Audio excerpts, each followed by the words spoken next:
Corría el año de 1949 y fue publicado un libro de un hombre que pretendía prevenir al ser humano para no cometer ciertos errores y crear un futuro completamente totalitario.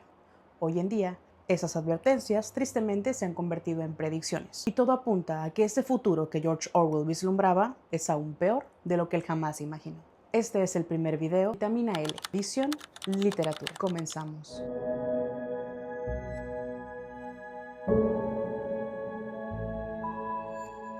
George Orwell fue un autor británico, entre tantas otras cosas, cuyo nombre real era Eric Arthur Blair. Nació en la India, y a pesar de que su tatarabuelo fue dueño de plantaciones y dueño de muchos esclavos, Orwell crece dentro de esta familia acomodada, donde incluso él estudia en el colegio de Eton, en Inglaterra, donde estudia incluso la monarquía.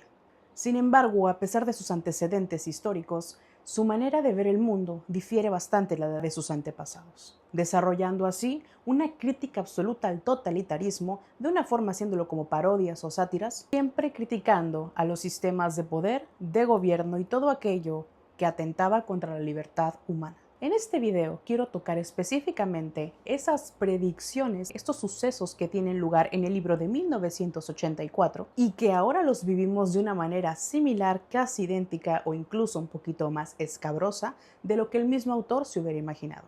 A pesar de que era una crítica y de alguna manera una advertencia basada en la ficción, parece que ciertas personas en el poder se lo han tomado como un manual o inspiración o no sé qué, pero desgraciadamente estamos en un futuro que se asemeja demasiado a 1984. Como primer característica que vemos hoy en día está el concepto de la vigilancia. La vigilancia en el libro de 1984 se basa en telepantallas, en micrófonos colocados en todos lados, cámaras y un sistema policíaco que incluso se le denomina la policía del pensamiento, es decir, que pueden saber qué estás pensando si estás en contra del partido o del líder de este, llamado el Gran Hermano.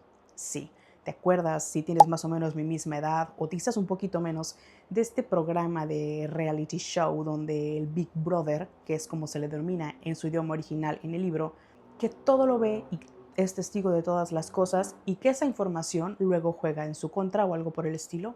Bueno, pues el Gran Hermano, que de hecho en España el programa se le denomina así, está basado en esta idea de que hay un ojo viéndolo todo y que se puede observar lo que una persona está haciendo las 24 horas del día. Desafortunadamente, en la actualidad de la que estoy hablando y de la que tú y yo estamos siendo víctimas, no se trata de algo vilmente de entretenimiento, sino que pensamos, cuando lo leemos de forma literal, que ese futuro está lejos y que nosotros somos muchísimo más libres que esas personas del libro de 1984. Pero ¿te has puesto a pensar en toda la publicidad que es arrojada a ti diariamente, no solamente en Facebook, Instagram o YouTube, sino también a veces en sitios de internet o en lugares que no te imaginas, o cuando incluso a veces llegas a pensar en algo que quieres o que quieres buscar y de repente te aparece sin haberlo siquiera mencionado? Esto es gracias a patrones de reconocimiento, de movimientos. Tal vez tú deliberadamente no dijiste que querías comprar X producto o que te interesaba X experiencia. Sin embargo, tus patrones de búsqueda, aquello que miraste, que consumiste, algún mensaje que enviaste que no tenía la palabra como tal, dan a entender a los algoritmos tus intereses. Además, recientemente, los dispositivos Alexa o Google también tienen esta capacidad de escuchar todo lo que decimos. Y aunque jamás hayamos buscado, por ejemplo, colchón nuevo, si lo dijimos o lo mencionamos en nuestra casa, es muy probable que te vaya a aparecer en Amazon o en algún sitio de los que estés frecuentando alguna publicidad relacionada con el producto que tú deberías adquirir. En este punto parece como un poco hasta no tan grave, y es lo que mucha gente piensa con las inteligencias artificiales también, que no es tan grave porque al final de cuentas solo es publicidad y están vendiendo tus datos para darte publicidad del consumo del usuario y tú decides no comprar y es todo, y ahí acaba la línea que transgrede. No obstante, en tiempos recientes se ha observado cómo supuestamente cuando estás hablando con alguna de las inteligencias artificiales como ChatGPT, le puedes decir que te analice tal imagen y sin haber cargado ninguna, está observando a través de la cámara lo que pones delante de ella cuando nosotros jamás dimos la autorización para esto. Claro que esto se puede solucionar tapando la cámara de los dispositivos, cosa que al menos en los dispositivos celulares parece un poco más complicado si quieres grabar o quieres tenerla siempre disponible. Pero ese no es el punto. ¿Por qué tenemos que buscar soluciones a problemas que no existían hace tiempo, hace unos años? ¿Por qué tenemos que estar buscando la forma de proteger nuestra privacidad cuando deliberadamente le estamos dando permiso a esas tecnologías de invadirla? Más allá de todo lo obvio de la publicidad que tienen las redes sociales o las páginas de internet, también nos encontramos con otros dispositivos de vigilancia. Cámaras de seguridad en las calles, sobre todo ahorita la crisis que hay de las flood cameras en Estados Unidos, el GPS, la geolocalización, los mapas, esta incentivación de, compártenos tu ubicación, dinos dónde estás y dónde tomaste esta foto. Publicaste una historia, dinos en dónde te encuentras en este momento. Todo eso nos mantiene constantemente dentro del rango de vigilancia de las corporaciones. Así que de manera personal, si tú me lo preguntas, para mí esto es igual y podría escalar a ser peor.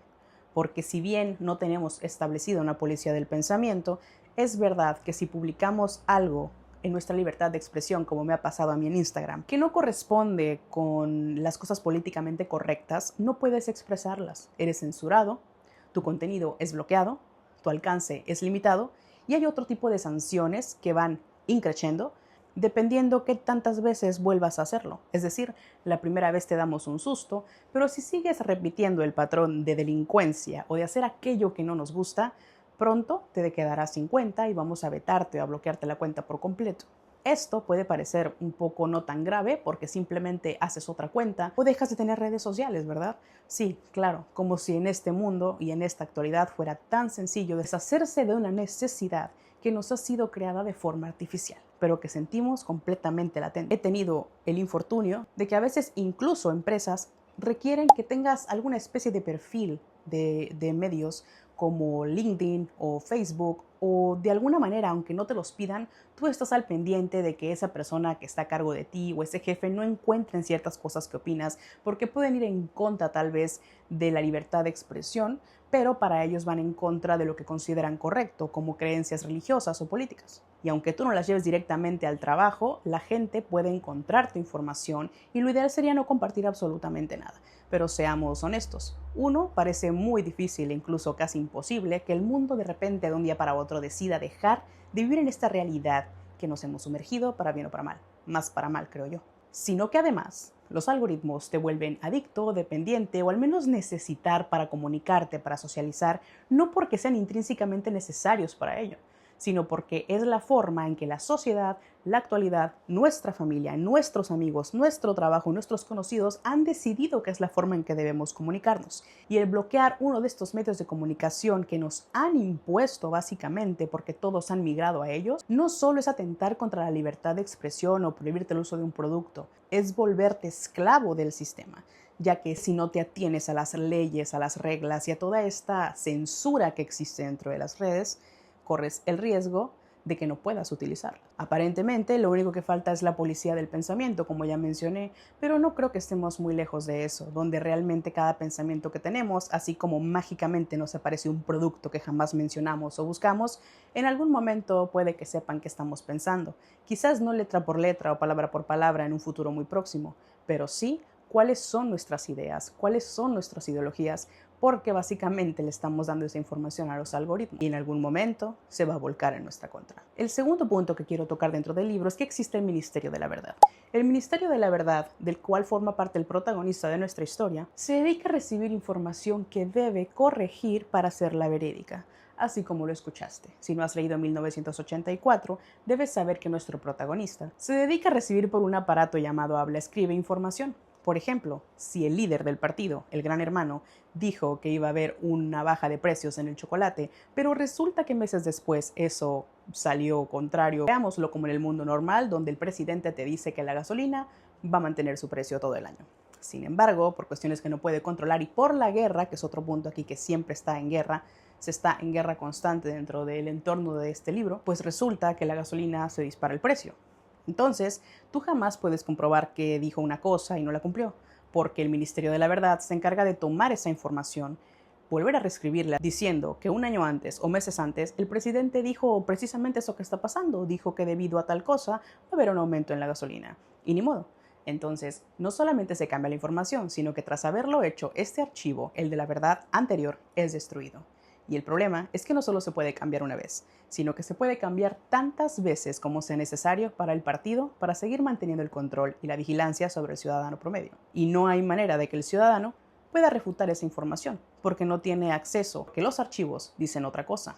Y obviamente lo que dice el partido y el archivo es más importante que lo que dice un ciudadano. Aunque honestamente están demasiado ocupados viendo las televisiones, viendo las pantallas y siguiendo su vida abrumadora antes de ponerse a pensar que es verdad o que es mentira. Lo cual es completamente lo que pasa hoy en día. Incluso en tiempos recientes, a fecha de hoy, que es agosto de 2026, hay compañías de inteligencia artificial comprando libros por millones, por cantidades enormes de libros de no ficción para almacenar y escanear su información y después desecharlos. Esto puede tener dos fines. Uno, el que estoy tocando aquí, que es deshacerse de la información real y que no tengamos forma de comprobar qué planta sirve para una cosa, cuál es la forma correcta de hacer X o Y, porque esos documentos fueron destruidos y la única entidad capaz de demostrar cuál es la realidad o cuál es la información que se tiene archivada es aquella misma que va a controlarnos, lo cual sabemos que no puede salir bien. Y la otra, que también es igual de horrible o tal vez podría ser peor, aunque yo las veo igual de horribles y puede usarse para ambas,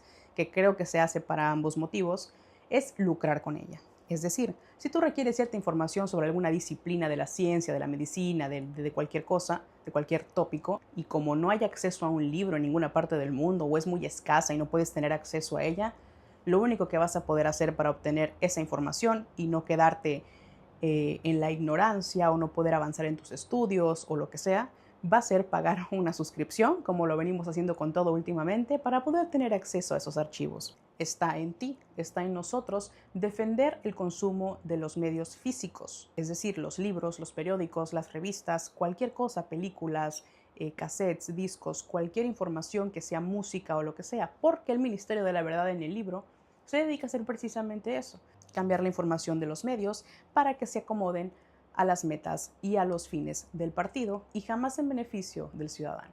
¿Te suena? Todos los días vemos información falsa regada por internet de la cual ya ni siquiera podemos discernir si es correcta o no. Y pocas veces tenemos el tiempo o las ganas de ponernos a indagar las fuentes o de ver de dónde viene tal información. Y lo más horrible de esta situación y de esta actualidad es que ahora hay imágenes y videos que cada vez se nos vuelve un poquito más complicado identificar si son creados con inteligencia artificial o no, lo cual nos lleva a otra crisis, otra epidemia de desinformación. El tercero es de mis puntos favoritos, no porque esté bonito o porque sea agradable, sino porque es el que más está marcado en la actualidad, que es el diversificador. A pesar de que el diversificador solamente es mencionado 2 veces durante toda la novela, es una de las predicciones más certeras que tuvo George Orwell al escribir esta historia. Aquí no voy a explayarme mucho, tú vas a entenderlo completamente. El diversificador es un dispositivo que funciona a través de algoritmos de toda la información que fue recabada de la humanidad para producir música, libros, entretenimiento, películas y cualquier cosa que se te ocurra sin la intervención de un ser humano. Esto para mantener a las masas distraídas, tarareando las canciones, como sucede en el libro, sin que nadie le tome la menor importancia. Canciones que, como mencioné en otro video, y como mencioné también acerca del diversificador en el video anterior, que puedes ir a ver aquí si quieres, es que están creadas con palabras repetitivas, es que están hechas de una forma que es entretenida, que es pegadiza incluso, pero que no te dice absolutamente nada. Los ejemplos existen dentro del libro, como los versos sin sentido, pero que son la melodía que acompaña el día a día de los habitantes de Oceanía, que es el lugar donde se desarrolla esta historia. Cuarto, para mí, es de los más preocupantes. Como lingüista y como traductora, es algo que me produce más repelús que el resto de las cosas, aunque las otras puedan parecer incluso peores. La siento muy personal y es la creación de la neolengua. La neolengua es básicamente autocensura. Censura de todas partes. La neolengua es básicamente una forma mediocre de hablar y una forma mediocre de utilizar el lenguaje, quitando muchísimos elementos de importancia y significado para la censura, pero sobre todo para el control del pensamiento y la autocensura, viéndolo desde el foco de nuestra actualidad. En esta plataforma donde yo estoy grabando este video, si digo ciertas palabras que tengo que cambiar básicamente, ustedes van a entenderme como se desvivió o se desuscribió de la vida o lo desvivieron, se utilizan como eufemismos y formas ingeniosas del ser humano para no decir la palabra asesinato, suicidio y demás. Y estos bips que se escuchan en cada una de estas palabras son para interferir. No sabía si ponerlo o no. Mi canal está comenzando y aunque no esté monetizado, estoy tratando de seguir las reglas porque a veces uno no encuentra hacia dónde hacerse. Sin embargo, los creadores grandes que ya manejan marcas y con todo esto, aparte de que no pueden tocar ciertos temas o ciertas palabras, tienen que vetarse palabras como menstruación, lo cual me parece abominable. Y esta palabra sí la pienso dejar completamente porque me parece una absoluta tontería. La neolengua lo que hace es lo que está pasando ahora con nosotros, que en lugar de decir la palabra tal cual es para ejemplificar que hubo un homicidio o que una persona mató a otra, tenemos que decir que una persona la desvivió. Esto le resta poder, le resta carácter, ¿no? Le resta poder, le resta fuerza a la atrocidad que una persona pudo haber cometido a través de la otra.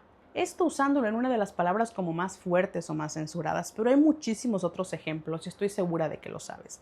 También, si queremos mencionar a cierto pintor austriaco, las palabras que se utilizan ahora son pintor austriaco y señor del bigote. Porque si decimos simplemente el apellido de una persona para ejemplificar que tal vez ni siquiera estemos ni defendiendo ni haciendo apología de absolutamente nada, simplemente por decir el nombre de una forma tal vez histórica, de una forma de referencia, porque así se llamaba el señor, todo eso es contenido que es vetado, desmonetizado, incluso borrado de redes o incluso puede hacerte sancionarte con quitarte tu canal. Y ni hablar de plataformas como Instagram o Facebook, donde muchísimas veces estuve vetada 30 días de Facebook por haber dicho una opinión que no tenía nada que ver, cuando simplemente yo quería explicar que algo era de color negro, pero al decir la palabra negro fui censurada. Creo que Facebook ya quitó como esa onda hace un tiempo, pero es demasiado tarde. La censura siempre ha existido y quizás seguirá existiendo. Sigue existiendo y ha existido siempre. El problema es que se está convirtiendo en una el no poder decir las cosas por su nombre, el no poder llamarle al pan pan y al vino vino, de lo cual siempre he sido partidaria. ¿Hasta cuándo se va a poder hacer? Dentro del libro de 1984, la neolengua es precisamente eso, donde por ejemplo en lugar de decir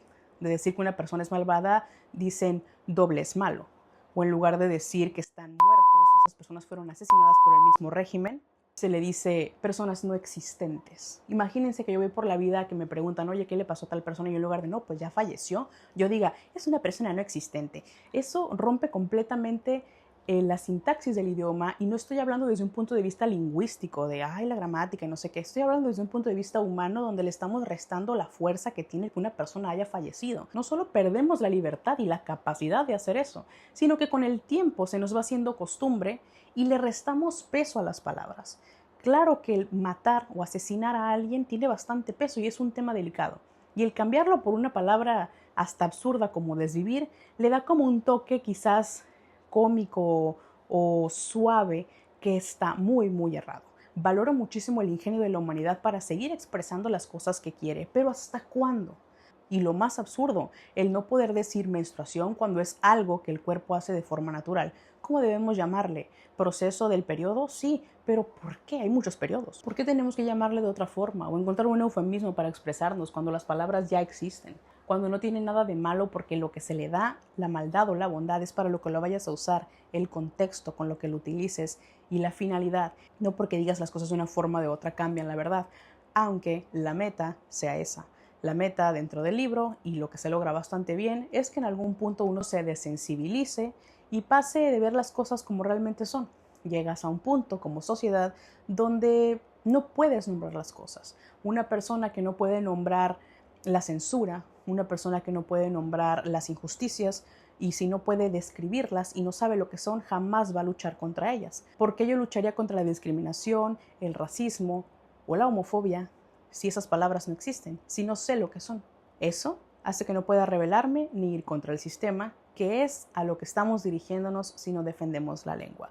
Podemos seguir haciéndolo de forma consciente mientras estamos utilizando las plataformas digitales, pero lo que me duele ver es cómo esas palabras se han vuelto parte del uso común, como la desvivir. Tenemos que aprender a decir las cosas como son y no dejar que la vida que tenemos dentro de las redes o dentro de las plataformas que tienen sus reglamentos nos priven de vivir la vida de la forma que es correcta para no olvidarnos de quiénes somos y para luchar por nuestra libertad, nuestros intereses, por nuestros derechos. Otro elemento de 1984 es la guerra constante. Y aunque hay personas que alegan que eso es algo que no está en la actualidad porque no hay una guerra constante, eso es lo más falso que he escuchado últimamente. Hay una guerra en Ucrania, hay otra guerra en Palestina, ¿y qué más quieres? En cualquier momento puede desatarse una guerra en algún otro país y no porque no esté ocurriendo en el lado de mi casa o en aquella colina donde vivo, no significa que el mundo no esté en guerra. Y en el caso especial de Estados Unidos, igual que en el libro, el mantener a la gente en un estado de guerra los hace ceñirse al sistema porque están dentro de ese estado de totalitarismo o están dentro de la guerra. No hay otra opción. O estás aquí o estás en aquello que parece 1000 veces peor. Y a esto se nos suma otro punto, que es el doble piensa, el doble pensar o el doble pensamiento, dependiendo de la traducción que tengas. Pero es que el doble pensamiento nos lleva a tener ideas completamente contradictorias dentro de una expresión para que nuestra mente no pueda procesarlas y las acepte como realidades.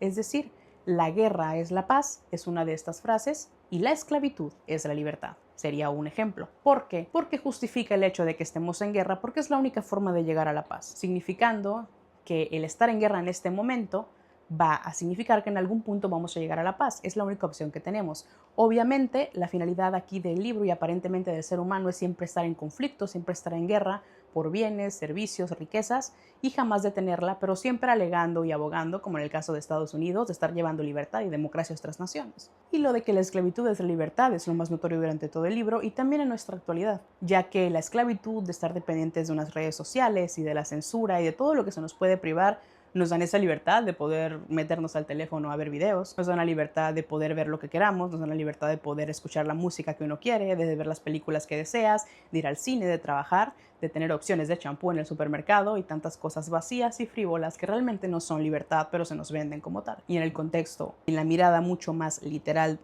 del asunto, mucho más textual o literal del asunto, es que para tener acceso a esas cosas que me proporcionan la libertad, como tener alimento, un empleo o seguridad para mi familia o para mi entorno, implican que entregue mis datos, que entregue mis expresiones, que no diga lo que no quieren y que sobre todo entregue todo aquello que me hace ser humano. Estas ideas completamente contradictorias de guerra y paz y de esclavitud y libertad llevan a que el cerebro cree esta falta de sentido y de conexión que lo hacen sentir que, bueno, pues la esclavitud es la libertad, cuando no tiene absolutamente nada que ver.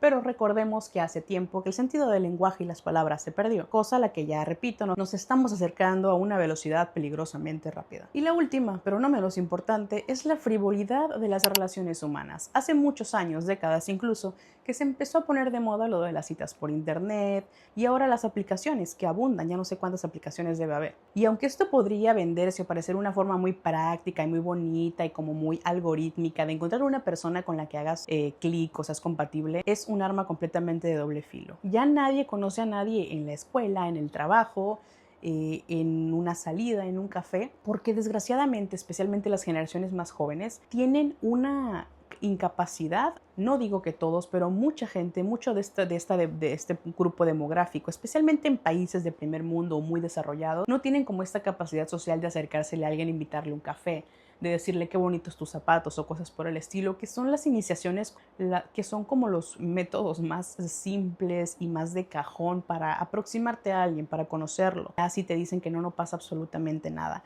Aquí en la app es como de que no, yo tengo que asegurarme que a la otra persona también le gusto y que ya hicimos clic. ¿Por qué? Porque eso rompe la fricción o rompe este trauma del rechazo.